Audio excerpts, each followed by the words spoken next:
রাসূল সাল্লাল্লাহু তাআলা আলাইহি ওয়াসাল্লাম একদিন মসজিদে বসে আছেন, সাহাবীরা তিনিকে ঘিরে আছেন।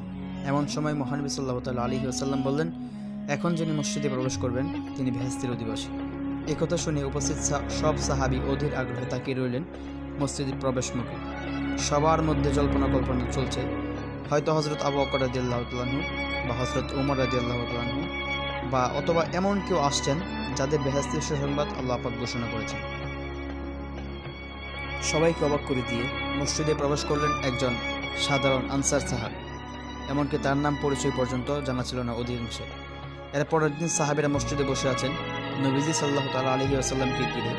নবীজি সাল্লাল্লাহু তাআলা আলাইহি ওয়াসাল্লাম আবার বললেন, এখন যিনি মসজিদে প্রবেশ করবেন তিনি বেহেশতের অধিবাসী। সেদিনও মসজিদে প্রবেশ করলেন সেই সাহাবী। তৃতীয় দিন নবীজি সাল্লাল্লাহু তাআলা আলাইহি ওয়াসাল্লাম সাহাবীদের লক্ষ্য করে আবার ঘোষণা করলেন, এখন যিনি মসজিদে প্রবেশ করবেন তিনি বেহেশতের অধিবাসী। এবং সাহাবীরা দেখলেন সেই অতি সাধারণ সাহাবী মসজিদে প্রবেশ করলেন। পরপর 3 দিন এই ঘটনা ঘটার পর সাহাবীদের মধ্যে কৌতূহল হলো সেই সাধারণ সাহাবী সম্পর্কে জানার জন্য। তিনি কেন অন্যদের চেয়ে আলাদা তা জানতে হবে। বিখ্যাত সাহাবী হযরত আব্দুল্লাহ ইবনে আমর আল আস রাদিয়াল্লাহু তাআলা আনহু ভাবলেন, এই সাহাবীর বিশেষত্ব কী তা জানতে হলে তাকে নিবিড়ভাবে পর্যবেক্ষণ করতে হবে।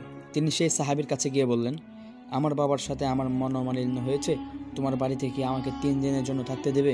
সেই সাহাবী রাজি হলেন। হযরত আব্দুল্লাহ রাদিয়াল্লাহু তাআলা আনহু তাকে গভীরভাবে পর্যবেক্ষণ করতে লাগলেন, খুঁজতে লাগলেন তিনি কি এমন আমল করেন সারাদিন তেমন কোনো কিছু তার চোখে পড়ল না। তিনি ভাবলেন হয়তো তিনি রাত জেগে ইবাদত করেন, কিন্তু দেখা গেল রাতের নামাজ পড়ে তো তিনি ঘুমোতে চলে গেলেন।